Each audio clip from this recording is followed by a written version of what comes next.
சிவாய நம சிவாய நம சிவாய நம சிவாய நம. ஸ்ரீ சிவமகாபுராணம் 7ஆவதான வாயவிய சம்ஹிதை, அதிலே உத்தரகண்டம், அத்தியாயம் 28. உபமன்யு முனிவர் கூறுகிறார், சிவனையே வழிபடும் சிவாசிரமிகள் கடைபிடிக்க வேண்டிய நைமித்திய விதிகள் சிவாகமங்களில் கூறப்பட்டுள்ளன.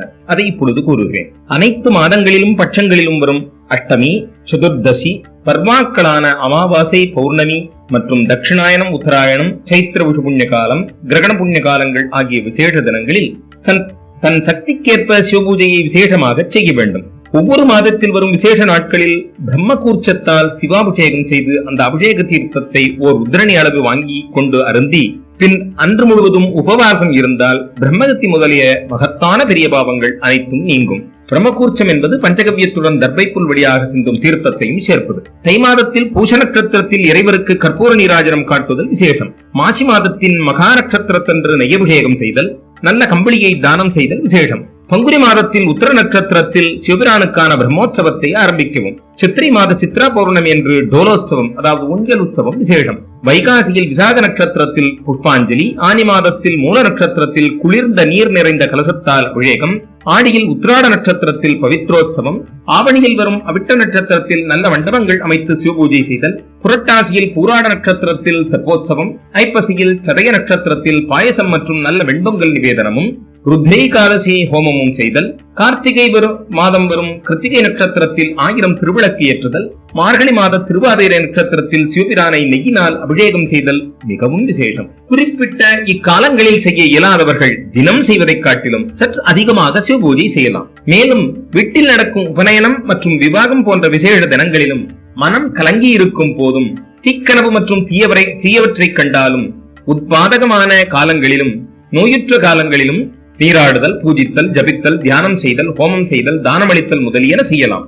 சிவாக்னி அணையுமானால் மறுபடியும் அதை உண்டாக்கி ஹோமம் தொடங்கவும். இவ்வாறு சிவாச்சரணையிலேயே ஒன்று இருப்பவனுக்கு இப்பிறவியிலேயே இறைவன் முக்தியை அளிக்கிறார். இவ்வாறு செய்ய இயலாமல் இதில் பாதியை செய்பவன் இருமுறை செய்து சிவஞானம் பெற்ற சிவ சாயுஜ்யத்தை பெறுகிறார். இதில் கால் பங்கு செய்பவன் உடல் அழிந்தபின் புவனங்களையும் அண்டங்களையும் கடந்து புருஷத்தன்மையை பெற்று மலையரசன் மகள் மணாளரான சிவனது திருக்கையிலையை அடைகிறான். இதற்குள் அவன் 1000 யுகங்கள் பலவாறான போகங்களை துய்த்து செய்த புண்ணியம் அழிந்ததும் புவியில் உயர்ந்த குலத்தில் பிறந்து முற்பிறவி மனப்பதிவுகளால் உலகியல் வாழ்வான விலங்கு வாழ்க்கையை விடுத்து சிவ தர்மத்திலேயே ஒன்றியிருப்பான். அத்தர்மத்தின் பெருமையாலே இறைவனை சிந்தித்திருந்தே சிவபுரமான திருக்கையிலையை அடைவான். இவன் திரும்ப பிறவி பெறுவதில்லை. உலகியல் விஷய சுகத்தில் கொண்ட ஈடுபாடு போல் சிவபிரானிடம் பக்தியை கொண்டவனாகில் அவன் சிவ தர்மங்களை செய்தோ அல்லது செய்யாமலோ முக்தியை பெறுவான். சிவ அன்பு கொண்டவன் திரும்ப பிறவி எடுப்பதில்லை. ஆகவே எப்படியாவது சிவதர்மம் சிவபக்தியை கை கொள்ளவும். இதில் எவருடைய கட்டாயமும் இல்லை. உண்மையில் இயற்கையின்படி நிர்பந்தமோ மிகைப்பட பேசுவதோ தேவையில்லை. புண்ணிய பதிவுகளின் பெருமையால் நாத்திகளுக்கும் இது பிடித்திருக்கலாம். அவரவரது இயல்பான குணமே இதற்கு காரணம். ஆகவே தனக்கு மங்களங்கள் வேண்டுமென்றால் நன்கு ஆராய்ந்து சிவதர்மத்தில் ஈடுபடலாம். தனக்கு மங்களங்கள் வேண்டுமென்றால் நன்கு ஆராய்ந்து சிவ தர்மத்தில் ஈடுபடலாம். உபமன்யு முனிவர் கூறுகிறார், இதுவரை நித்திய நைமித்திகமான கர்மாவின் விதிமுறைகளை கூறினேன். இனி காமிய கர்மத்தை பற்றி கூறுவேனாக. காமிய கர்மா இகவர உலக பயன்களை தரக்கூடியது. சைவ சமயத்தவர்களும் மகேஸ்வர விரதம் பூண்டவர்களும் முறையே உள்ளும் புறமும் இதை செய்ய வேண்டும். சிவனுக்கும் மகேஸ்வரருக்கும் வேறுபாடு உண்டோ? இல்லையே. அதுபோலத்தான் சைவர்களுக்கும் மகேஸ்வர விரதம் பூண்டவர்களுக்கும் இடையில் அதிக வேறுபாடு ஒன்றுமில்லை. சிவனையே அடைக்கலமாக கொண்டு ஞான வேள்வியில் ஈடுபாடு கொண்டவர்களாகில் அவர்களை சைவர்கள் என்கின்றனர். கர்ம வேள்வியில் ஈடுபாடு கொண்டு சிவனை நம்பியவர்கள் மகேஸ்வரர்கள். ஞான வேள்வியை கை கொண்ட சிவனடியார்கள் வெளித்தோற்றமின்றி தன்னுள் கர்மங்களை மானசீகமாக செய்து வருவார்கள். கர்மயோகத்தில் ஈடுபாடு கொண்ட மகேஸ்வரர்கள் வெளியில் புலப்படும்படியான பொருட்களை கொண்டு வெளியில் தெரியுமாறு சிவபூஜை, சிவ வேள்வி முதலியன செய்வர். இனி கூறப்படும் கர்மாவின் செயல்முறையில் வேறுபாடு ஒன்றுமில்லை.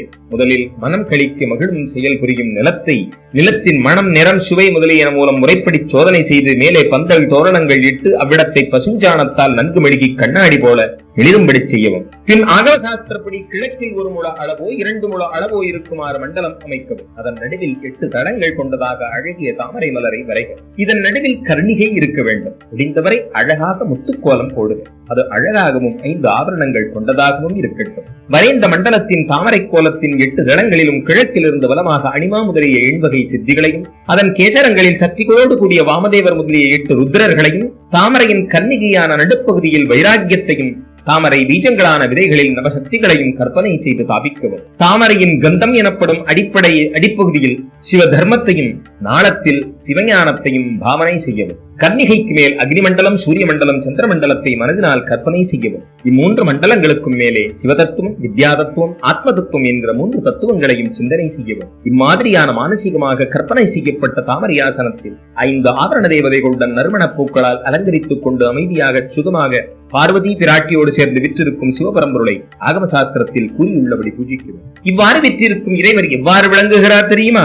தூய வெண்ணிறமாக ஒளிரும் படிகமணி போன்ற திருமேனியுடன் அமைதியாக குளிர்ந்து விற்றிருக்கிறார். மின்னல் கூட்டம் போல் ஒளிரும் சடைமுடி, அன்றலர்ந்த செந்தாமரை என்ன திருமுகம், திருமுகத்தில் ஒருவித புன்சிரிப்பு, உள்ளங்கைகளும் உள்ளங்கால்களும் செந்தாமரை போல இளஞ்சிவப்பு நிறம், இலக்கணத்திற்கு இலக்கணம் வகுக்கும் திருமேனி, திருமேனி முழுவதும் திரு ஆவரணங்கள், திருக்கரங்களில் உயர்ந்த திரு ஆயுதங்கள், திருமேனியில் நறுமணச் சந்தனப்பூச்சு, 5 திருமுகங்கள், 10 திருக்கரங்கள், சடைமுடியில் அரைவடிவான இளம்பிறை, கிழக்கு நோக்கிய திருமுகம், காலை நேர இளம் வெயில் போன்ற அழகிய இளம் சிவப்பு, செந்தாமரை போன்ற 3 திருக்கண்கள், தெற்கு நோக்கிய திருமுகம் நீருண்ட கார்மேகம் போன்ற கருப்பு நிறம், அம்முகத்தின் புருவங்கள் நிமிர்ந்துள்ளன, பார்க்கவே பயங்கரமானது.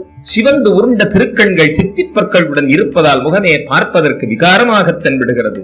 துடிக்கும் உதடுகளோ வெற்றி கொள்ள இயலாதது போல் காண்கிறது. வடக்கு நோக்கிய முகம் பவழ நிறம், கருத்து சுருண்ட கேசம், கேளிக்கையில் ஆர்வம் கொண்டது போன்ற விலாசத்தோடு விளங்கும் முக்கண்கள், தரையில் அரைவட்ட வடிவான சந்திரமுகுடம். சிவபிரானது மேற்கு நோக்கிய திருமுகம் பௌர்ணமி சந்திரனை போன்று இனிமையாக முக்கண்கள் கொண்டதாகவும் விளங்குகிறது. இனிமையாகவும் முக்கண்கள் கொண்டதாகவும் விளங்குகிறது. திருமுடியில் சந்திரகளை பார்ப்பதற்கு இனிமையான அழகான திருமுகம். புன்சிரிப்போ அடியார்கள் உள்ளத்தை கொள்ளை கொள்வது. இறைவரது 5வது திருமுகம் தூய படிகமணி போன்றது.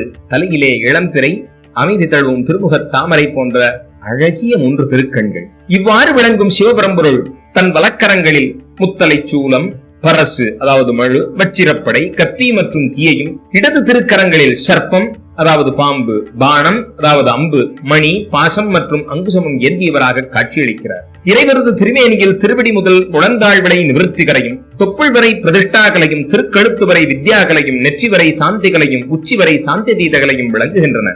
இவ்வாறு இறைவர் 6 தத்துவாக்களில் வியாபித்தும் 5 திருக்கலைகளை திருமேனியாக கொண்டவராயும் விளங்குகிறார். இறைவனின் திருமுகுடம் ஈசான மந்திரம். உன்னை பழம்பொருட்கும் முன்னை பழம்பொருளான இறைவரின் திருமுகம் தத்புருஷ மந்திரம். இதயமோ அகோர மந்திரம்.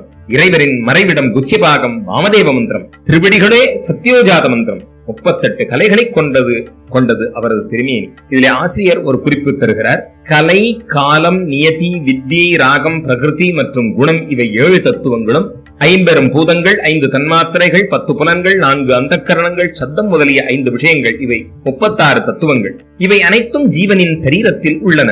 பகவானது திருமேனியோ சின்மயம், சக்தி ஸ்வரூபம் மற்றும் மந்திரமயமானது என்கின்றனர். இந்த 2 தத்துவங்களையும் ஒன்று சேர்க்க 38 கலைகள் ஆகின்றன. அனைத்து சராச்சரங்களும் இறைவரது திருமேனி என்பதால் அவரது மூர்த்தியை 38 கலைகள் மயமானது என்கிறார்கள். இவ்வாறின்றி 5 ஸ்வரங்கள் அதாவது உயிரெழுத்துக்கள், 33 வியஞ்சனங்கள் அதாவது மெய்யெழுத்துக்கள் ஆக 38 கலைகளாக அவரது திருமேனி ஆகின்றன. இது உரையாசிரியனுடைய குறிப்பு. இங்கே தொடர்கிறோம். மேலும் இறைவனது திருமேனி ஆ முதல் க்ஷவரை 51 மாத்திருகா அக்ஷரங்களை கொண்டது. ஈசான சர்வ வித்யானாம் முதலிய 5 மந்திரமயமானது. ஓங்காரமான பிரணவமயமானது. ஹம்சசோகம் என்கிற சக்தியோடு கூடியது. ஒடுத்தெருமேனியிலும் இச்சாசக்தி, வலதுபுறம் ஞானசக்தி, இடதுபுறம் கிரியாசக்தி விளங்குகின்றன. ஆகவே அவர் 3 தத்துவமயமானவர். அதாவது ஆன்ம தத்துவம், வித்யா தத்துவம், சிவ தத்துவம் ஆகிய 3ம் அவரது ஸ்வரூபம். இறைவரான சதாசிவன் வித்யாமூர்த்தியே. இவ்வாறுதான் அவரை தியானிக்க வேண்டும். மூல மந்திரமான திரு 5 எழுத்தினால் இறைவனை கற்பனை செய்து மும்மலங்களும் நீங்கியதாக நினைத்து மூலமந்திரம் கூறி சகலீகரணம் செய்து மூல மந்திரத்தினாலேயே பாத்தியம் முதல் விசேஷ அர்க்கியம் சமர்ப்பித்தல் வரை முறைப்படி முடித்து பூஜை செய்யவும். பின் இறைவியோடு தழுவி நிற்கும் இறைவனை முன்சொன்ன மூர்த்தியில் எழுந்தருள வேண்டி ஆவாகனம் செய்து கந்தம் முதலிய 5 உச்சாரங்களோடு பூஜை செய்யவும். பிரம்ம மந்திரங்கள் 5, அங்கன்யாச மந்திரங்கள் 6, மாத்திருகா மந்திரங்கள் 51, பிரணவமான ஓங்காரம், சக்தி பஞ்சாட்சரி, சாந்தி பஞ்சகம் மற்றும் உள்ள ஸ்ரீருத்ரம் முதலிய வேத மந்திரங்கள் அல்லது திரு 5 எழுத்து மட்டுமாவது ஓதி சிவபூஜையை செய்ய வேண்டும். பாத்தியம் தருவது முதல் நிவேதனம், தாம்பூலம், முகசுத்தி அதாவது கண்டூஷம் முதலியன தந்து நீராஜனம் காட்டி வலம் வந்து வணங்கி வேண்டி பின் இஷ்ட தேவதையான பரம்பொருளை விசர்ஜனம் செய்வதற்கு முன் பஞ்சாபரண பூஜையை தொடங்க வேண்டும். உபமுனிவர் கூறுகிறார், யாதவ குல விளக்கே, ஸ்ரீ கிருஷ்ணா, இறைவன் இறைவி இவர்களுக்கு வலதுபுறத்தில் முதலில் ஸ்ரீ கணேசரையும் முருகனையும் சந்தனம் முதலிய 5 உபச்சாரங்களால் பூஜிக்க வேண்டும். அதன்பின் இவர்களை சுற்றி நாற்புறம் ஈசானம், தத்புருஷம், அகோரம், வாமதேவம், சத்யோஜாதம் வரையிலான பஞ்சபிரம்ம மூர்த்திகளையும் அவர்களது சக்திகளோடு பூஜிக்கவும். இது முதல் ஆவரண பூஜை.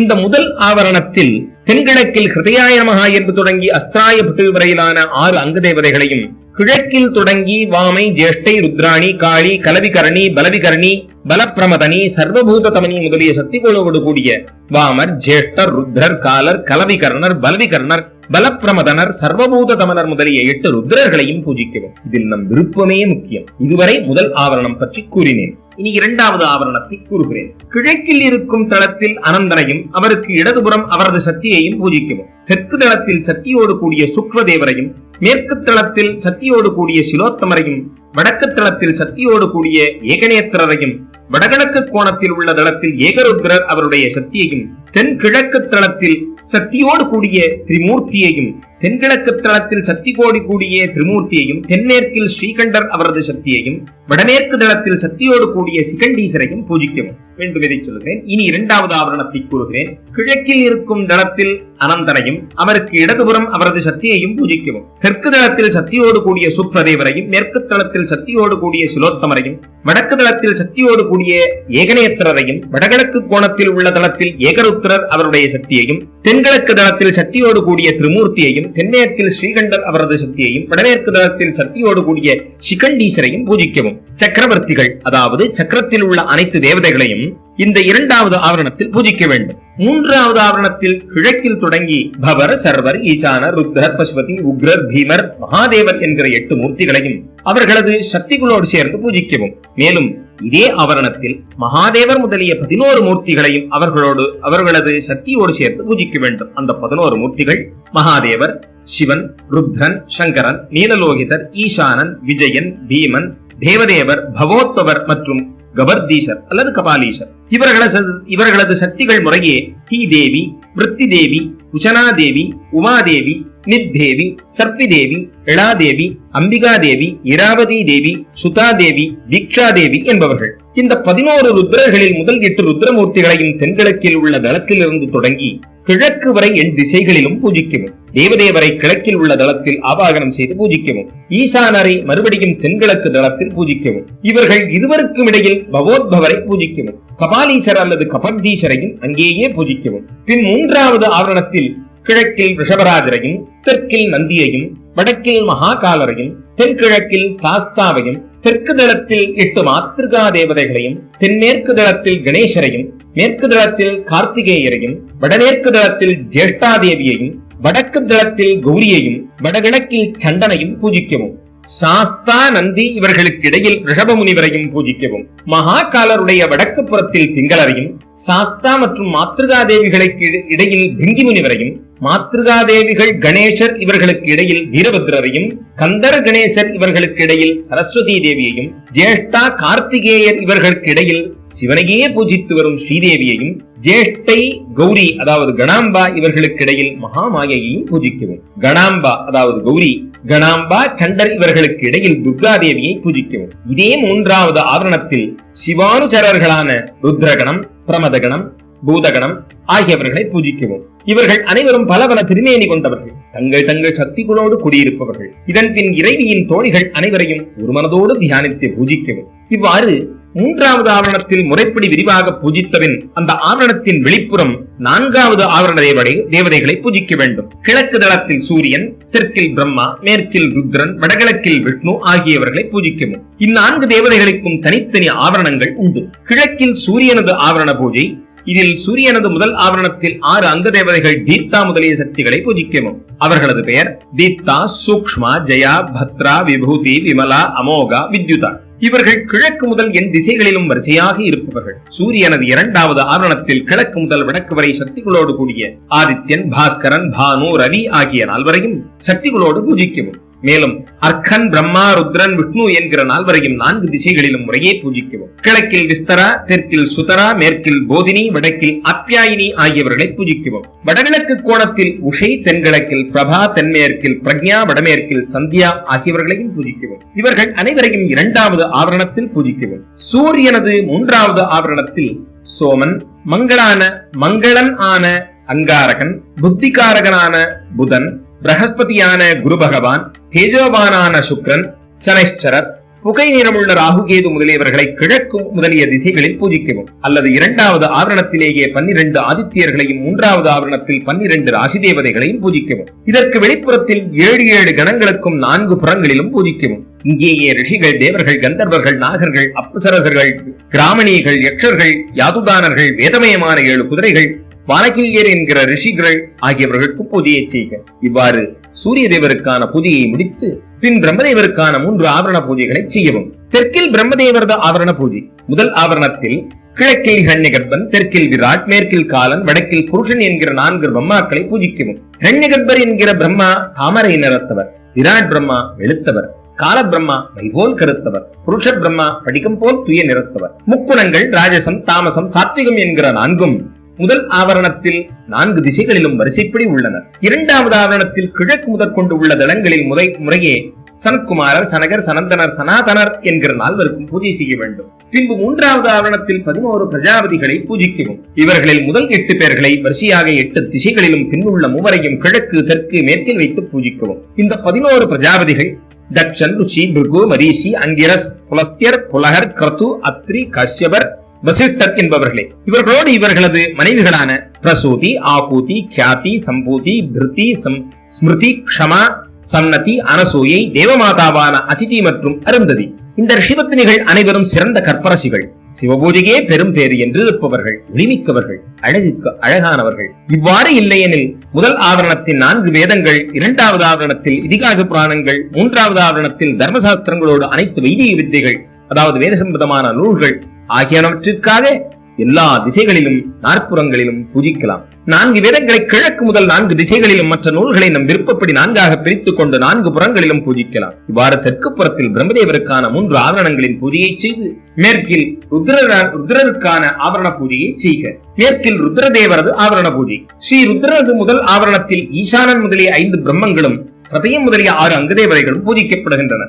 2வது ஆவரணம் வித்யேஸ்வரர்களது, அதாவது பாசுபத மதத்தில் வித்யேஸ்வரர்கள் எண்மர் என்று கூறப்பட்டுள்ளது. அவர்கள் பெயர் அனந்தன், சுக்மன், சிலோத்தமன், ஏகநேத்திரன், ஏகருத்ரன், திரிமூர்த்தி, ஸ்ரீகண்டன், சிகண்டி என்பது.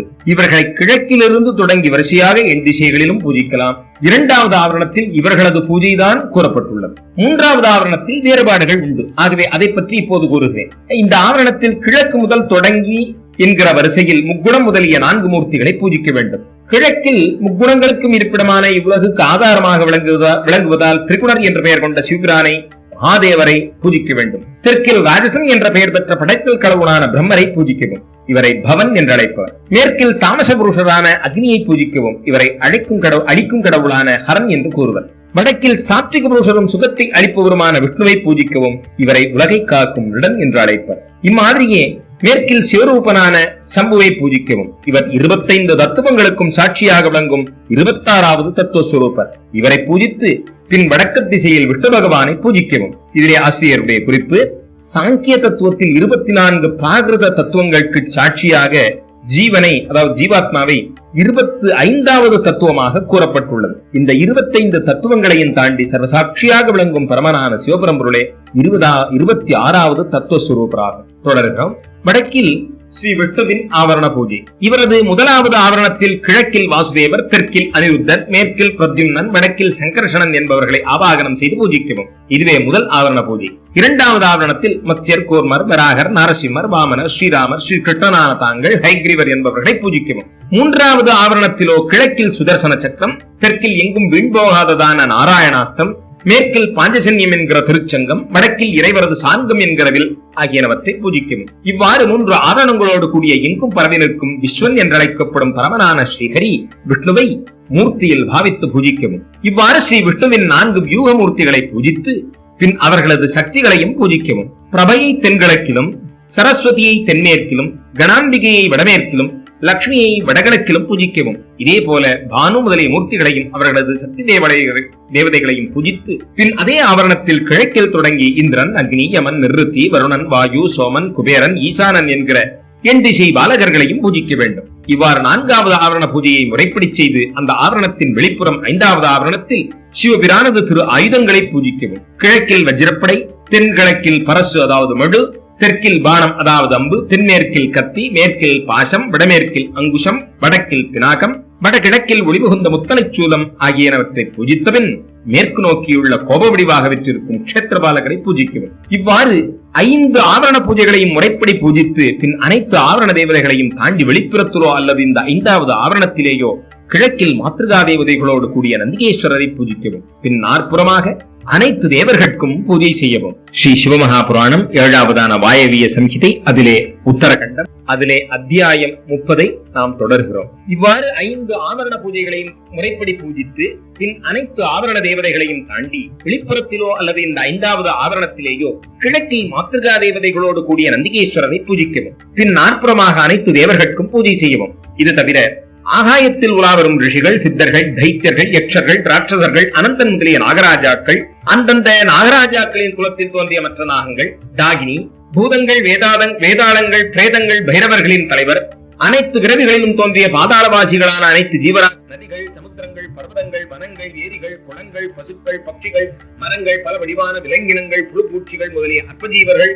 மனிதர்கள், அற்ப பிராணிகள், பிரம்மாண்டத்தினுள் அடங்கிய உலகங்கள், கோடி கோடி பிரம்மாண்டங்கள், அதற்கு வெளியில் உள்ள எண்ணற்ற புவனங்கள் மற்றும் அவர்களது தலைவர்கள், 10 திசைகளிலும் உள்ள பிரம்மாண்டங்களின் ஆதாரமான ஸ்ரீருத்ரன், குணம், மாயை, சக்தி ஆகிய 3இல் தோன்றிய மற்றும் அவைகளை தாண்டி மேலே சொல்லால் குறிக்கப்படும் ஜட சேதனமாக உள்ள பிரபஞ்சம் ஆகிய அனைத்தையும் இறைவரது 2 பக்கங்களிலும் விளங்குவனவாக பாவித்து அவர்களுக்கும் சாதாரணமாக பூஜை செய்ய வேண்டும். அவ்வாறு பூஜிக்கும் போது முன்கூறிய அனைவரும் மூர்த்திகளாக சுரூபம் தரித்து 2 கைகளையும் தலைமையில் குறித்து புன்முறுவலோடு மிகவும் பக்தியோடு இறைவனையும் இறைவியையும் தரிசனம் செய்து கொண்டிருக்கிறார்கள் என்பதாக பாவித்து பூஜிக்க வேண்டும். இவ்வாறு ஆவரண பூஜையை முடித்தபின் பூஜையின் நிலவில் நம்மையறியாத ஏதாவது தவறுதல்கள் நேர்ந்திருக்கலாம் என்பதற்காக திரும்பவும் சிவபிரானுக்கு அர்ச்சனை செய்து பின் திருவெழுத்தை ஜபிக்கவும். பின்பு இறைவன் எதிரில் உயர்ந்த பதார்த்தங்களுடன் அமுதத்திற்கு ஒப்பான இனிய தூய்மையான சுத்தான்னத்தை அதாவது சருவை வைத்து நிவேதனம் செய்யவும். இந்த நிவேதனம் 22 ஆடகம் அளவு அதாவது 3 மடங்கும் 8 சேரும் கூடிய அளவு இருந்தால் மிகவும் உத்தமம். குறைந்தது ஓர் ஆடகம் அதாவது 4 சேர் அளவு இருந்தால் அது மிகவும் குறைந்ததாக கணக்கிடப்படுகிறது. அல்லது தன் செல்வச் செழிப்பிற்கு ஏற்பவும் ஸ்ரத்தையோடு செய்து நிவேதனம் செய்யலாம். அதன்பின் ஏலக்காய், காம்பு, பாக்கு, சுண்ணாம்பு ஆகியன கலந்த வெற்றிலை தாம்பூலத்தை நிவேதனம் செய்து நீராஜனம் அதாவது கற்பூர ஆரத்தி காட்டி நீதி பூஜையை முடித்து வேள்விக்கான திரவியங்கள், நிவேதனம், வஸ்திரம் முதலியன உயர்தரமாக இருக்க வேண்டும். பக்தியும் செல்வச் செழிப்பும் இருப்பவும் கருவித்தனம் செய்யக்கூடாது. மூர்க்கத்தனம், கருவித்தனம், பூஜையை பற்றிய அசட்டை முதலியன இருப்பின் அவன் தன் கருவித்தனத்தால் செய்கின்ற செயலில் ஏதாவது ஒரு பகுதியை விட்டு செய்தானாகில் அவன் செய்யும் பூஜை முதலிய காமிய கர்மங்கள் பலன் அளிப்பதாக இருக்காது. இது சான்றோர்களின் கருத்து. ஆகவே நாம் செய்யும் பூஜை முதலியன நற்பயன் அளிக்க வேண்டுமானால் அசட்டைத்தனத்தை ஒதுக்கி பூஜை முறையில் எந்த ஒரு பகுதியையும் குறையாது அதாவது விடாது முழுவதுமாக செய்ய வேண்டும். இவ்வாறு பூஜையை முறைப்படி முடித்து இறைவனையும் இறைவியையும் வணங்கி மனதை ஒருநிலைப்படுத்தி பக்தியோடு துதிக்க வேண்டும். பின் முடிந்தால் 1000 தடவையோ அல்லது குறைந்தது 108 முறையாவது பஞ்சாட்சரத்தை ஜபிக்க வேண்டும். நாம் செய்யும் பூஜை முதலியன நற்பயன் அளிக்க வேண்டுமானால் அசட்டைத்தனத்தை ஒதுக்கி பூஜை முறையில் எந்த ஒரு பகுதியையும் குறையாது விடாது முழுவதுமாக செய்தல் வேண்டும். இவ்வாறு பூஜையை முறைப்படி முடித்து இறைவனையும் இறைவியையும் வணங்கி மனதை ஒருநிலைப்படுத்தி பக்தியோடு துதிக்க வேண்டும். பின் முடிந்தால் 1000 தடவையோ அல்லது குறைந்தது 108 முறையாவது பஞ்சாட்சரத்தை ஜபிக்க வேண்டும். பின் புத்தகத்தையும் குருவையும் பூஜித்து தனது பக்தி, செல்வம் ஆகியவற்றிற்கு உகந்தவாறு சபைக்கு வந்திருக்கும் அனைத்து சான்றோர்களையும் பூஜித்து அவர்களது ஆசி பெற வேண்டும். பின் ஆவரண தேவதைகளோடு சிவபிரானை விசர்ஜனம் செய்து வேள்விக்கான அனைத்து பொருட்களையும் குருவிற்கோ அல்லது சிவபக்தருக்கோ அழைக்கும் அல்லது கோவிலிலே தரலாம். அல்லது அனைத்து ஆவரண தேவதைகளையும் 8 தேவதையான இறைவனையும் 7 வித ஹோம திரவியங்களால் வேள்வி செய்யலாம். இந்த அஸ்திர யோகம் மூவுலகங்களிலும் புகழ்பெற்ற யோகேஸ்வரம் என்கிற யோகமாகும். இதற்கு மேற்பட்டதான யோகம் மூவுலகங்களிலும் வேறு எதுவுமே இல்லை. இதனால் பெற இயலாத பொருள் இப்பிரபஞ்சத்தில் எதுவுமே இல்லை. இந்த அஸ்திர யோகம் மூவுலகங்களிலும் புகழ்பெற்ற யோகேஸ்வரம் என்கிற யோகமாகும். இதற்கு மேற்பட்டதான யோகம் மூலகங்களிலும் வேறு எதுவுமே இல்லை. இதனால் பெற இயலாத பொருள் இப்பிரபஞ்சத்தில் எதுவுமே இல்லை. இதன் மூலம் இகவர இன்பங்கள் அனைத்தையும் எளிதில் பெறலாம். இதுதான் இதனுடைய பலன் என்று எந்த ஒரு விதமான முடிவும் இல்லை. ஏனெனில் மேன்மைக்கு காரணம் அனைத்து பயன்களையும் பெறுவதற்கு இதைவிட வேறு சிறந்த சாதனம் ஒன்றும் இல்லை. மனிதன் எந்த ஒரு பயனை விரும்புகிறானோ அவை அனைத்தையும் சிந்தாமணி என்கிற தெய்வீக மணியிடம் பெறுவது போல் இதன் மூலம் பெறலாகும் என்பது சர்வ நிச்சயமாகும். ஆனால் அற்ப பயன் வேண்டி இதை உபயோகப்படுத்தக்கூடாது. ஒருவரிடம் சென்று அற்ப பயனை வேண்டுபவன் இளவம் பஞ்சை காட்டிலும் லேசாக ஆகிறார். அதாவது மிகுந்த காட்சியை பெறுகிறார். இறைவனை குறித்து செய்யப்படும் கர்மங்கள் சிறியதோ பெரியதோ அது பயன் தராமல் போகாது. இறைவனை குறித்து செய்யப்படும் கர்மங்கள் சிறியதோ பெரியதோ அது பயன் தராமல் போகாது. ஆகவே நற்பயன் பெற விரும்புபவன் அனைத்து செயல்களையும் இறைவனுக்கே என்றுதான் செய்தல் வேண்டும். பிற தெய்வங்களிடமிருந்து பெற இயலாத பகை வெல்லுதல், அகால மரணத்தை தடுத்தல் முதலிய பெரும் பலன்கள் பெறுவதற்கும், கண்ணெதிரில் தெரியும் இவ்வுலக பயன்கள் நம் கண்களுக்கு எட்டாத பர உலக பயன்கள் ஆகியவற்றை பெறுவதற்காகவும் இதை பயன்படுத்தலாம். பெரும் தீய விளைவுகள், பெரும் நோய்கள், நிற்க இயலாத பெரும் பயங்கள் மற்றும் பஞ்சம் முதலிய காலங்களில் அவை நீங்குவதற்காக சாந்தி செய்ய வேண்டியிருப்பின் இதை கொண்டு சாந்தி செய்து கொள்ளலாம். மிகைப்பட கூறுவதற்கு என்ன உள்ளது? சிவபரம்பொருளே இந்த அஸ்திர யோகத்தை சிவனடியார்களுக்கு என்றே பெரும் தீங்குகளிலிருந்து நிவாரணம் பெற வேண்டி கூறியுள்ளார். ஆகவே தன் ஆன்மா கிடைத்தேற இதை காட்டிலும் பெரிய ஒரு ரட்சகம்